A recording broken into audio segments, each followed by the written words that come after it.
तो दोस्तों आज हम फिर से आपके लिए लेकर आए हैं देश दुनिया की तमाम ताजा बड़ी खबरें। सबसे पहली बड़ी खबर में आपको बताएंगे कि इजराइल हमास युद्ध के बीच ईरान के विदेश मंत्री ने मोदी सरकार को दी चेतावनी। कहा गाजा में इजराइल के सैनिकों ने घुसने की कोशिश तो हमास के लड़ाकों के साथ मैदान में उतरेगी ईरान की सेना। इजराइल को करेंगे खत्म, नहीं करने देंगे गाजा पट्टी पर कब्जा। बरेली के मौलानाओं ने प्रधानमंत्री मोदी से की अपील। कहा कतर में 8 पूर्व नौसैनिकों की जान बचाने के लिए ठोस कदम उठाए मोदी सरकार, भारत के मुसलमानों का ले सहारा। इजराइल हमास युद्ध के बीच जम्मू कश्मीर से मोदी सरकार को लगा झटका। मुस्लिम देशों ने जम्मू कश्मीर पर भारत का बताया अवैध कब्जा। कहा 76 साल से मोदी सरकार करे हुए है अवैध कब्जा। इजरायलियों को अपनी ही सरकार पर नहीं भरोसा, टाइम्स ऑफ इजराइल की रिपोर्ट में हुआ दावा। इजराइल हमास जंग में हमास का खुलकर समर्थन करने वाले तुर्की के राष्ट्रपति एर्दोगान से नाराज हुए इजराइल के प्रधानमंत्री नेतन्याहू। अपने राजनयिकों को तुर्की से बुलाने का किया ऐलान। इजराइल हमास युद्ध में फिलिस्तीनियों का साथ यूएन में नहीं देने पर नीतीश कुमार और लालू यादव ने प्रधानमंत्री मोदी की आलोचना। कहा मोदी सरकार विदेश नीति से खिलवाड़ करे बंद। इजराइल हमास युद्ध के बीच प्रधानमंत्री मोदी ने मिस्र के राष्ट्रपति अब्दे फतेह अल सीसी से फोन पर की बात। इजराइल हमास जंग पर हुई चर्चा। तो दोस्तों सभी खबरों को आपको एक एक कर बताने वाले हैं। वीडियो को लाइक कर चैनल को सब्सक्राइब कर दें। इसी बीच पर तो दोस्तों अगली खबर की ओर तो इजराइल हमास युद्ध को लेकर ईरान के विदेश मंत्री ने फिर से इजराइल को दी चेतावनी। कहा गाजा में लड़ाकों की उंगली बंदूक की ट्रिगर पर, सिर्फ है आदेश का इंतजार। जब दोस्तों आपको बता दें कि इजराइल और हमास की जंग में ईरान ने एक बार फिर से इजराइल को चेतावनी दी है। दरअसल आपको बता दें कि गाजा में इजरायली बलों द्वारा जमीनी हमला शुरू किए जाने की खबरों के बीच ईरान के विदेश मंत्री ने चेतावनी देते हुए कहा कि गाजा पट्टी में इजराइल को ऐसे प्रतिरोध का सामना करना पड़ेगा जैसे उसने कभी सोचा भी नहीं होगा। ईरानी विदेश मंत्री ने आगे कहा कि 2 सप्ताह पहले मैंने इस क्षेत्र का दौरा किया था और मैंने अपने क्षेत्र के देशों के कुछ नेताओं और लेबनान में हिजबुल्लाह के नेताओं और फिलिस्तीनी समूह से भी मुलाकात की थी। उन्होंने कहा है कि लड़ाकों की उंगली बंदूक की ट्रिगर पर है। अगर इजराइल की सेना ने गाजा में घुसने की कोशिश की तो इजराइल की सेना को दौड़ा दौड़ा कर मारा जाएगा। तो ये बड़ी अपडेट आ रही। वहीं ईरान ने हमास को हथियार देने का भी ऐलान किया। इसी बीच पर तो दोस्तों अगली खबर की ओर तो बरेली के मौलानाओं ने प्रधानमंत्री मोदी से की अपील। कतर में 8 पूर्व नौसैनिकों की जान बचाने के लिए उठाएं ठोस कदम। जय दोस्तों आपको बता दें कि कतर में भारतीय नौसेना के 8 पूर्व अधिकारियों को मौत की सजा सुनाए जाने पर ऑल इंडिया मुस्लिम जमात के राष्ट्रीय अध्यक्ष मौलाना मुफ्ती साबुद्दीन रिजवी ने दुख जताया है। उन्होंने कहा कि मोदी सरकार कतर की जेल में बंद पूर्व भारतीय नौसैनिकों के बारे में जल्द से जल्द कोई फैसला ले। उन्होंने कहा कि अगर हमारा विदेश मंत्रालय पहले से ही सक्रिय होता तो आज ये नौबत नहीं आती। पूर्व नौसैनिकों को स्वदेश वापस लाने के लिए उच्च स्तर पर मोदी सरकार कदम उठाए।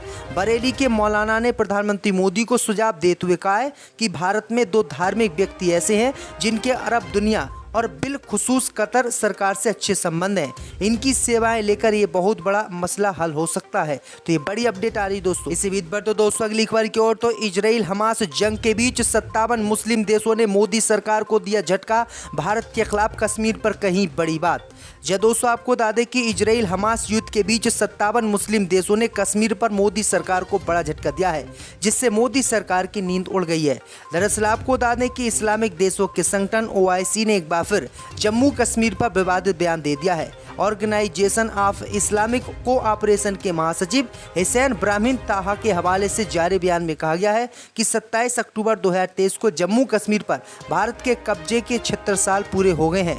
जम्मू कश्मीर के विवाद को हल करने के लिए OIC अंतर्राष्ट्रीय समुदाय से संयुक्त राष्ट्र सुरक्षा परिषद के प्रस्तावों के तहत ठोस कदम उठाने के आह्वान को दोहराता रहेगा। वहीं आपको बता दें कि अब जम्मू कश्मीर पर मुस्लिम देशों ने कब्जा दिखाया है और कहा है कि 76 साल से जम्मू कश्मीर पर भारत ने जबरदस्ती कब्जा कर रखा है, जो मोदी सरकार के लिए बड़ा झटका माना जा रहा है। इसी बीच पर तो दोस्तों अगली खबर की ओर तो इजरायलियों को अपनी ही सरकार पर नहीं भरोसा, टाइम्स ऑफ इजराइल की रिपोर्ट में हुआ दावा। जब दोस्तों आपको बता दें कि 7 अक्टूबर को हमास द्वारा शुरू किए गए युद्ध के 19 दिन बाद कई इजरायली मानते हैं कि हमास को उखाड़ फेंकने की ज़रूरत है, लेकिन उन्हें इस बात पर कोई भरोसा नहीं है कि उनकी अपनी सरकार ऐसी प्रक्रिया की निगरानी कर सकती है। टाइम्स ऑफ इजराइल की रिपोर्ट के अनुसार अब तक इजराइल में 1400 लोग मारे गए हैं, जबकि 224 लोग का हमास द्वारा अपहरण कर लिया गया है। इजराइल गाजा में जमीनी हमले की तैयारी कर रहा है, जबकि उत्तरी सीमा पर युद्ध बढ़ने की आशंका है। इजरायलियों ने सरकार और सुरक्षा प्रमुख दोनों की विनाशकारी विफलताओं का हवाला देते हुए अपनी सरकार के खिलाफ चिंता व्यक्त की है। उनका मानना है कि वर्तमान व्यवस्था हमास के हमले को रोकने में विफल रही है और ये उस संकट का तुरंत जवाब देने में भी विफल रही है जिसने निहत्थे नागरिकों को अपनी सुरक्षा के लिए छोड़ दिया है। तो ये बड़ी अपडेट आई दोस्तों कि अब इजराइल के लोगों को अपनी ही सरकार पर भरोसा नहीं है कि वो हमास से उनको बचा पाएगी या नहीं। इसी बीच बढ़ते दोस्तों अगली खबर की ओर, तो राष्ट्रपति एर्दोगान के बयान के बाद तुर्की से नाराज हुआ इजराइल, राजनायक को वापस बुलाने का किया ऐलान। जब दोस्तों आपको बता दें कि इजराइल और हमास के बीच जारी युद्ध 22वें दिन में प्रवेश कर चुका है।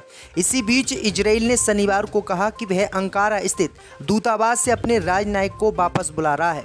दरअसल आपको बता दें कि तुर्की के राष्ट्रपति रजब तैयब एर्दोगान गाजा में उनके सैन्य अभ्यास की आलोचना कर रहे हैं।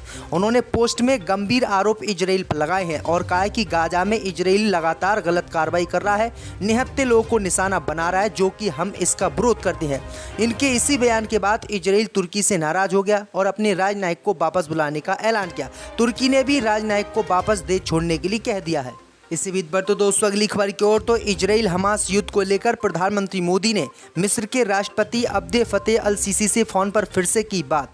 जब दोस्तों आपको बता दें कि इजराइल हमास युद्ध के बीच प्रधानमंत्री मोदी ने हमास के पड़ोसी देश मिस्र के राष्ट्रपति अब्दुल फतेह अल सीसी के साथ टेलीफोन पर बातचीत की है।